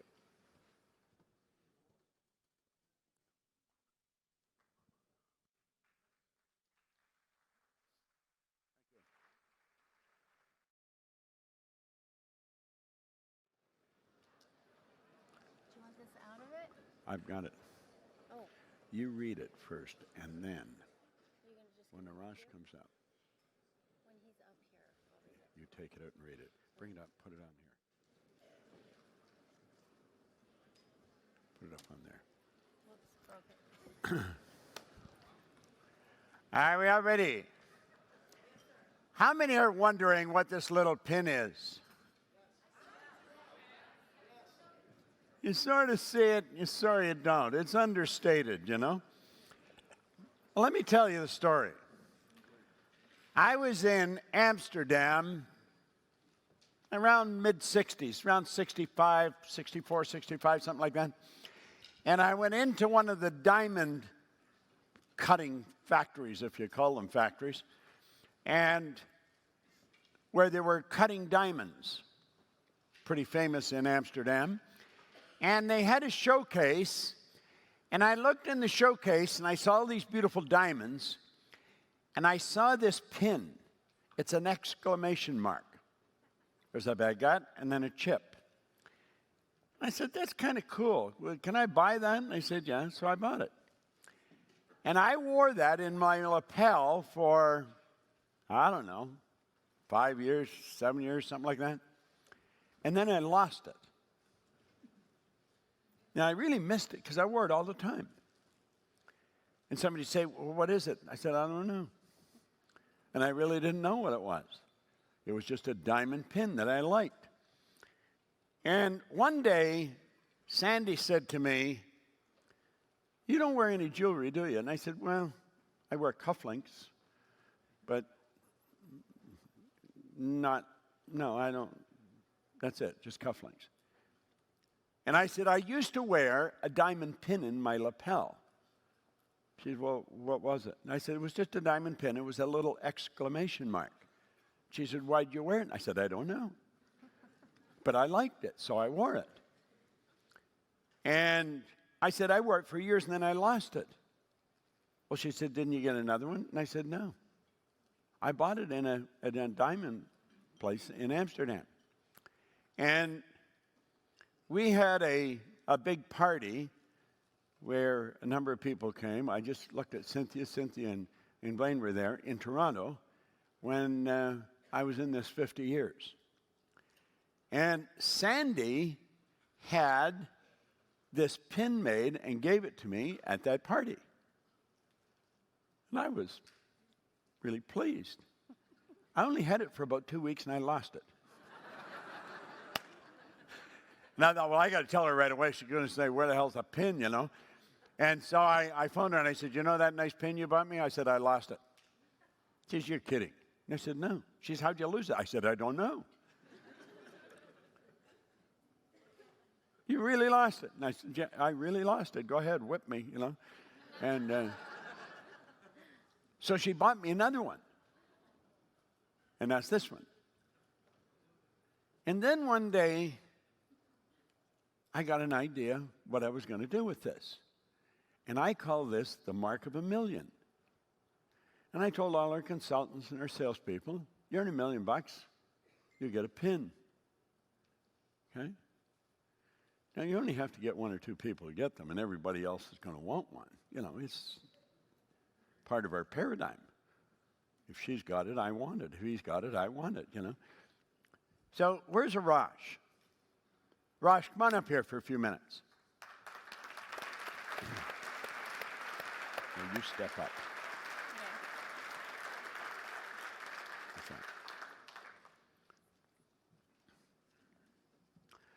Arash is a great student.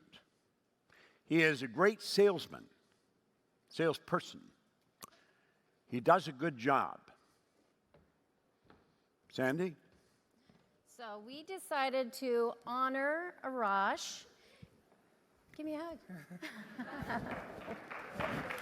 And we are, listen to this certificate, Arash. Hold it and show them. Okay. This is the certificate we're giving him. I'm going to read it to you because you can't see that. Mark of $1 million. This is to certify that Arash Vasugi has distinguished himself amongst all sales professionals by earning commissions exceeding $1 million, selling a service that improves the quality of life for men and women worldwide. This mark denotes tenacity, creativity, persistence, and all other qualities that you will find in a high-performing professional. This mark is presented to Arash Vasugi on this 16th day of January in the year 2016. Go forth, keep selling, and wear your mark of $1 million with pride. Signed by Bob Proctor, Chairman, Sandy Gallagher, President and CEO.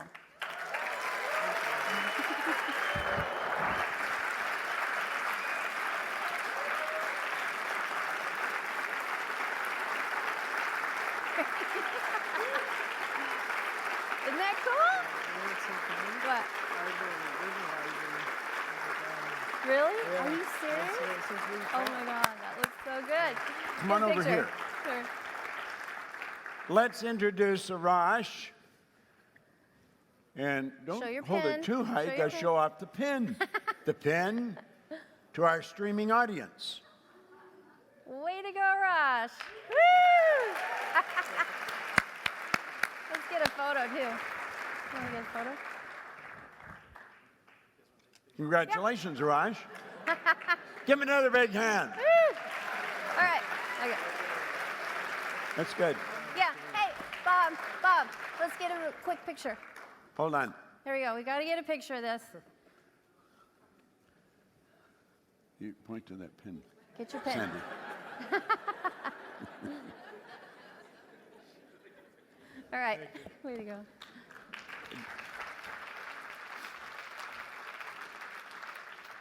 Don't let Bill or Chris or Monica or anybody touch that, Arash.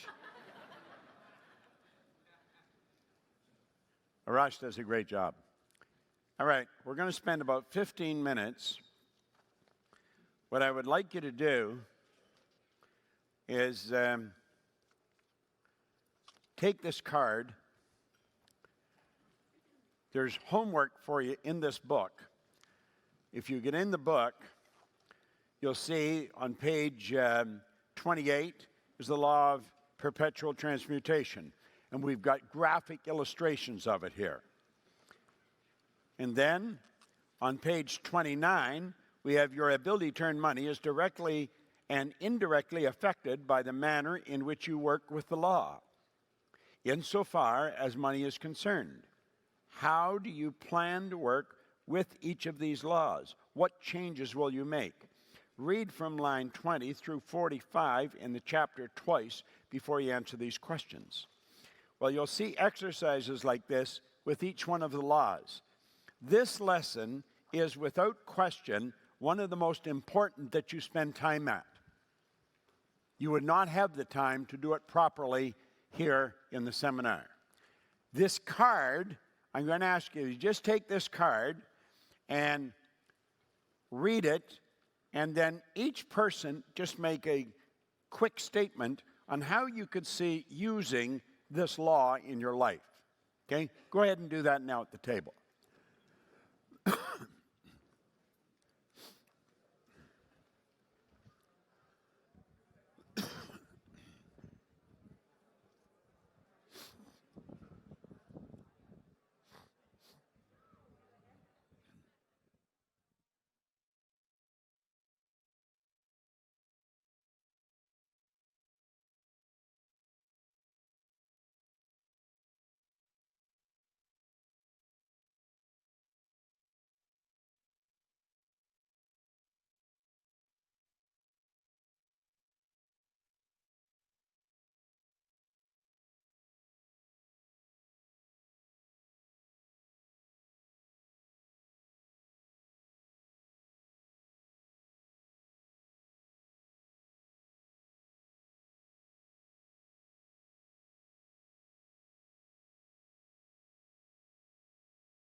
Are we all ready? We're going to start off by welcoming Caroline Swift from Barcelona. Welcome, Caroline.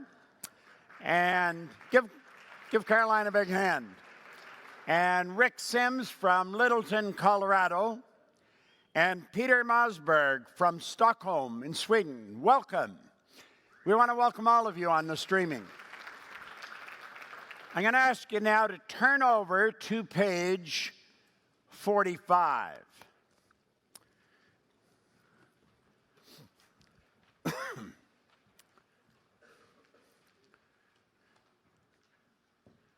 And let's get our energy really moving. I'm going to get everybody to get on your feet and give a warm welcome to the Mother Superior, Sandy Gallagher.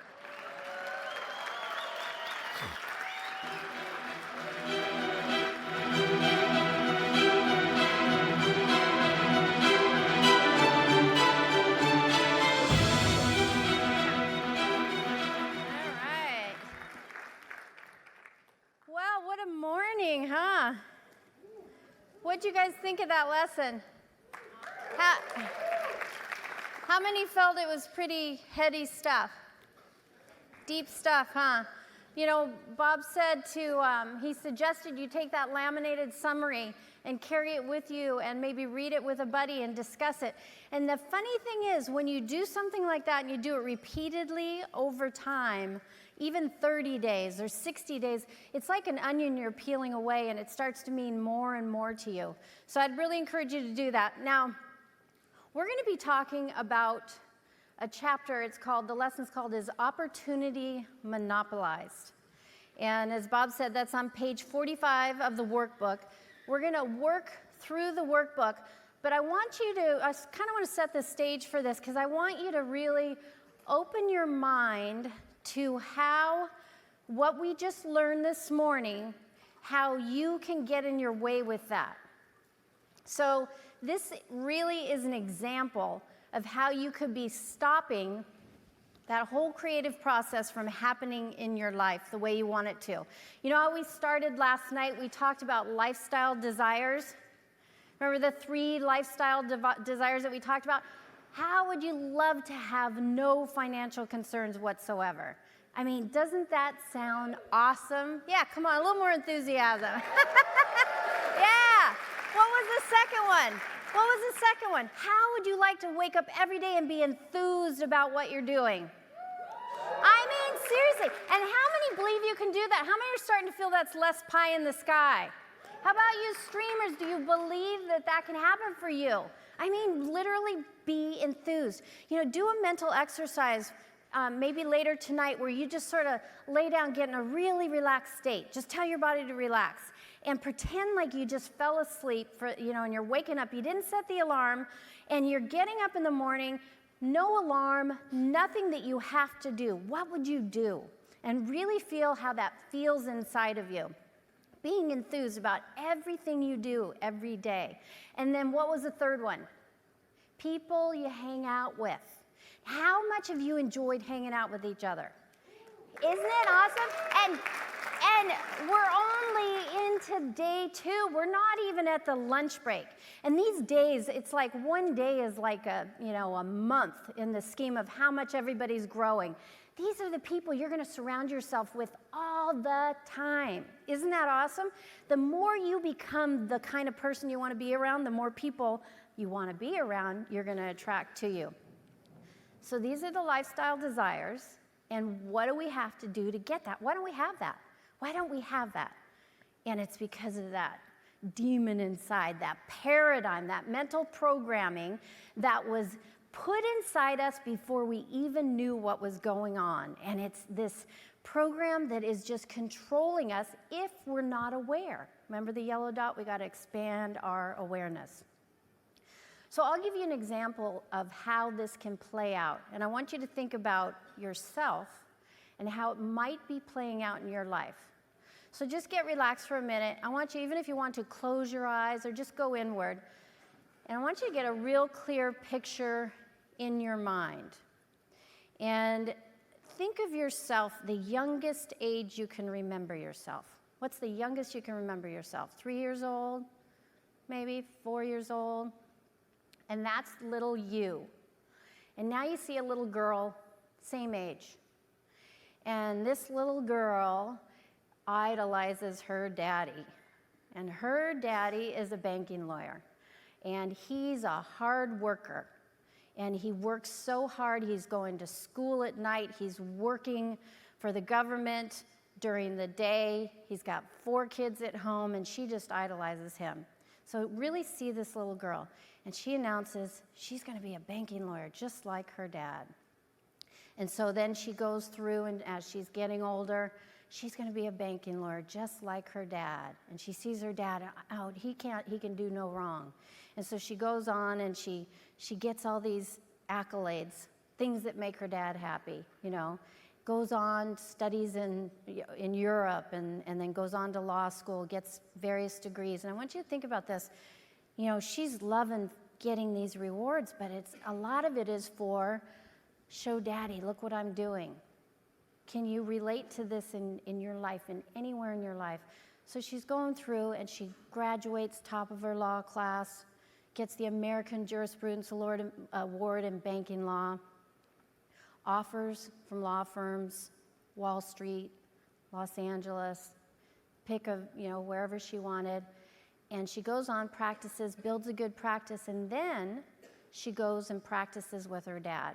So she's on Wall Street for 10 years, then goes to practice with her dad. They create a successful practice together. And then she goes to a seminar in August 2006, and this tall, white-haired guy walks out on stage and starts saying these things that light up something in her, and just like, it's like a bucket of ice water is poured on her. Are you living the life you really want to live? Is there something more for you? Why were you brought here? What is your purpose in being here? And really getting in touch with that. And then the voice saying, but you're just a lawyer. How can you do that? Oh my gosh, he's so good. How can anybody be that good? He's so good. Nobody else can be in this market. And that team he has is so amazing. What could you ever offer to that team? Really, really picture that and see how it relates to you. And then just sort of open up your eyes if you closed your eyes, and just come back here. And of course, that little girl is me. And we all still have that little person in us. And that paradigm was battling. The paradigm was saying, who do you think you are? How could you do that? And it wants to just shut it down. What does it mean to have opportunity monopolized? What does that mean, opportunity monopolized? This example is an example of how we can have it in every area of our life. It's any time we start to think something isn't possible for us, whether it be getting something, a physical item that we want, or being somebody we want to be. That's an example. It's any time we think about lack and limitation. It's any time we think about competition versus creativity and working together. And so I was having that whole battle inside my head. Now, if I had asked anyone at my table, if I had told them, remember, I wrote in teeny tiny print what I wanted. I slammed the book shut. I didn't want anybody to see it. What would have happened if I had shared that with my table? Would they have had the same chatter going on in their head? Well, who does she think she is? She doesn't have any skills to do that. I mean, is she, because we created in our own mind. Opportunity is never, ever, ever monopolized unless we create it for ourselves. We have to create it for ourselves. Because what did Bob say last night? He said, opportunity can never be monopolized because it's about giving. And so I listened to him. I love when Phil Goldfine gets up on stage. He's so great. He's like, I don't understand it, but it's freaking awesome, And it's like, it's so true. And Bob was saying, and he's shaking my head all up. I could not have explained to you that first night probably a single thing he said with any degree of intelligence. But he said, do what I say, unless and until you believe I don't know what I'm talking about. or I'm lying to you. And I don't lie, and I do know what I'm talking about. And he shared his example, and he shared examples of clients. Like last night, this morning, you see physical, tangible examples of what we're talking about. And if you go back home, like I tried to do, and explain this, you can't do it to the people who aren't ready for it. So don't even try. Just understand. You may not understand it, but it works. Wallace Wattles says that in his book. He says, right at the beginning, I'm not writing a treatise.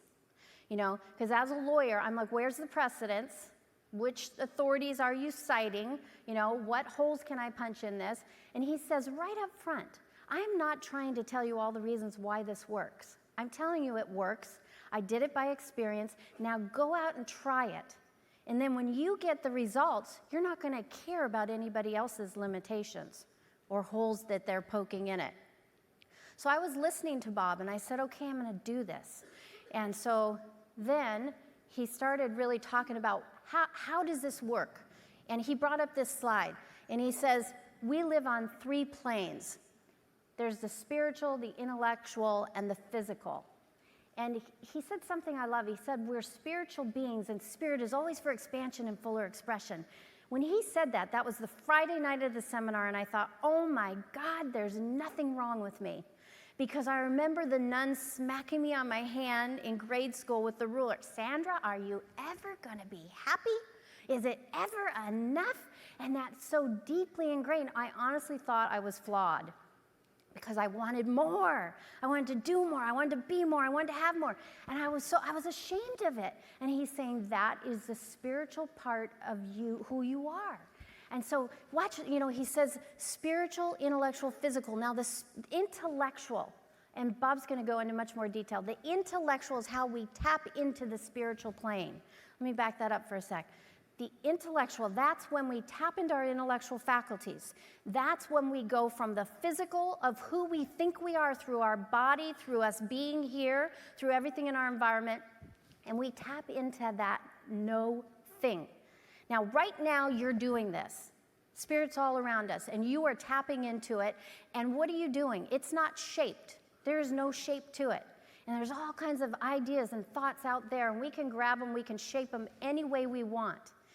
And what the paradigm does is, without us even knowing it, it's like a filter, and it funnels it, and it only allows in what is in harmony with the paradigm, unless we are consciously aware of what is going on. So Bob's up there and he's saying this, and like, what do you want, Tony? What do you really want? And he's like, I'm just getting so jazzed, and I wrote it down, and I'm going to do this, and I've got the idea how I'm going to do it. Thinking into results. 12 modules. I designed it for companies, just like Bob Taylor's company. Designed it for companies, but it's now all over. Individuals are using it. Entrepreneurs are using it. But I had the idea, thinking into results. In my mind, I started designing it and the graphics, and Bob didn't even know who I was, but he got me so jazzed about this idea. And he's saying, if you do this, and if you do certain things in a certain way, with the emphasis on certain way, it has to result in your life. It has to manifest in your life. So Sunday night, I'm so excited, and I'm like, I'm going to keep studying. And my sister, Kathy Gallagher, I think she's outside. She works in customer service. She heads up our customer service. And she didn't know any of this information. But the seminar's over. I'm like, how am I going to keep this going? I got to keep this enthusiasm. I got to keep the good thoughts inside. And so I grabbed Kathy, and we drove to my condo in Sun Valley. It's about a 10-hour drive. Listened to Born Rich the whole way. And Kathy, you know, the first hour, she's okay with it. By hour 10, we get to the condo. She's like, can we listen to some music, you know?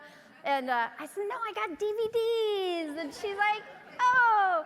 And we watched DVDs for something like 3 days. And then didn't go do anything, you know. And then we drive back another 9-10 hours listening to the CDs, and I'm just feeding my mind and feeding my mind. And then we had a family get-together in Lake Curlew, Washington, Northeast Washington. The whole Gallagher gang. And they're sitting there, and I'm in my cabin just writing out a day in my new life. And, just journaling as if. This is a day as if. And I'm really getting into this. And I walk out of the cabin, and I go out there, and I've got 3 brothers, 2 sisters, mom, dad, cousins, grandparents. Guess what I'm gonna do? And I start to tell them, and I grew up Catholic, and there's a lot of paradigm conditioning goes with that.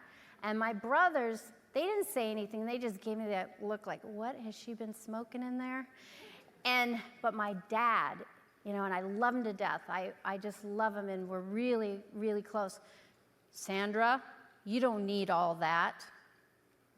And it's just like, all of a sudden, opportunity is monopolized. That is not an option for me anymore. I have to be a lawyer. How ridiculous in my 40s to give up my law practice and all that work and all that effort and those clients that I built over all that time. And what about the 401k and the profit sharing and, being an equity partner? It's like a tenured professor. They can't kick you out, and it's like, are you crazy? And just started diluting the dream. Opportunity was monopolized in my mind. And even though this process is going on, and I was becoming aware that this was the truth, but the paradigm was winning. The paradigm was winning. And I'm not stupid, I knew what was going on. But you got to be tough. You got to be prepared to battle it. And I don't care how successful you are. We get Phil on the stage with his Oscar. He's now going to accomplish a feat that no one has tried, and I know he's going to do it. But he keeps growing. He keeps going for more. That's what it's all about. But that paradigm is going to tell you lack. It's going to tell you limitation. It's going to tell you opportunity is monopolized. And this is what we're up against. And so we have to keep going for more. Here's a great example in the business world. You've got a company, and this circle is your company, okay? And one portion here, this is your company. This is Bob's company. This is Tony's, Keith's company, Wendy's company. Right here is yours. And then you've got a colleague that is right next to you with another company, okay? And so you guys are holding on to your piece, you're focused on your piece, you're growing your piece, and then all of a sudden get the idea, wait a minute, maybe we can share. So you've got your piece of the pie, let's call Bill the other company. Bill's got a piece of the pie. What are we programmed to believe in this scenario? What? That you what? There's only so much pie. Only so much pie. So what happens if Bill gives me part of his piece of the pie? He's going to feel like he's getting less. How many times have you seen this in the business world? All the time. I was working on a merger of equals of 2 community banks right before this seminar in 2006. I will never forget this. It makes me very sad because it was 2 regional banks that were very well respected in the community. They were an important part of the community. And my client wanted to do what's called a merger of equals. Merger of equals is where you take the best of this one and the best of this one, you bring it together. And we had the deal inked. We were in the boardroom. It was all packed with all the directors and executive officers. Everything's signed. We had completely signed. And we get a call. Like there was a regulatory reason for getting the deal signed that day. And we get a call right before the final minute of getting this signed. And Bill, in this scenario, whose bank was 100 years old, his family had started it, carried it on through the family, he saw this piece of pie that he was giving up. And he didn't want to give it up. He couldn't see the big picture. What's the big picture? It's that there's an abundance. There's an abundance, and we can expand, we can create, we can build more. We can do this in any area of our life. So what happens if we expand the pie? Well, then both Bill and I get a bigger piece. But he didn't see that. He was, in his mind, in his strong, strong paradigm, he was giving up a piece. And he just couldn't see what could happen. And then what happened in the economy? The economy started to have challenges. People started defaulting on loans. Real estate values dropped. Loans started defaulting. And the regulators came in and shut the bank. They shut Bill's bank down. Been there 100 years. If he had not let that paradigm stand in his way, they could have created a bigger piece of the pie. We want to think about abundance. Abundance, this is from the Upanishads. From abundance, he took abundance, and still abundance remains. Now, that sounds like a bit of a paradox. How can you take something, all of it, and then it still remains? Like, there's oxygen in this room. Take a deep breath. Just take as much as you want. Take all that you want. Now hold your breath. Okay, let it go before you turn red. You took abundance. You took all there was, and yet there's still plenty to go around. We don't have to see it. We don't have to see it for it to be here. Bob mentioned what the work we do with the Unstoppable Foundation, and beautiful Cynthia Kersey right over here. And, you know, we were at the gala which is coming up this March. It was 2 years ago. And this is such a great example because we were giving at what, to me, felt like a really stretch. We were giving what I thought was a lot. And right before the event started, I heard something Bob said, and I read a sign or something, and it gave me the idea, let's double up. Wouldn't that be cool if we doubled up? And I didn't stop to think about the impact of that. I just said, let's double up. And then I get called up on stage, and I'm like, oh, so exciting. I can tell Cynthia. I said, we're going to double up. We're going to do this every week. And she was like, what a great way to start the night. And then the next morning when I go to start looking at the financials, I'm like, what have I done? Oh my, how am I going to do that? I mean, it was big. And I wasn't thinking from abundance, he took abundance and still abundance remained. I was thinking, how much is in the bank account? What has to go out? And how am I going to do that?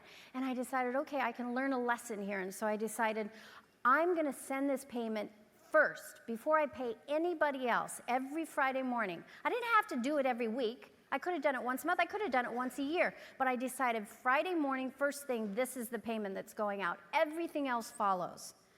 And I did that. And like Bob said, our company has just expanded. And I firmly believe that it's because of the work, in great part, we do with the Unstoppable Foundation. Bob talked about do more, be more, have more, and give more. It completes the cycle. So this lesson, it's an example of how you can get stopped in your tracks, but it's also an example that you can just totally raise your awareness of what is possible for you and really fuel yourself up to fight that paradigm, to do the battle until it just dies for lack of nourishment and you move on. So I want you to go to page 45, and I'd like you guys to read this chapter. It's only 3.5 pages. Just take turns around your table and really, really think about how this relates to you, okay?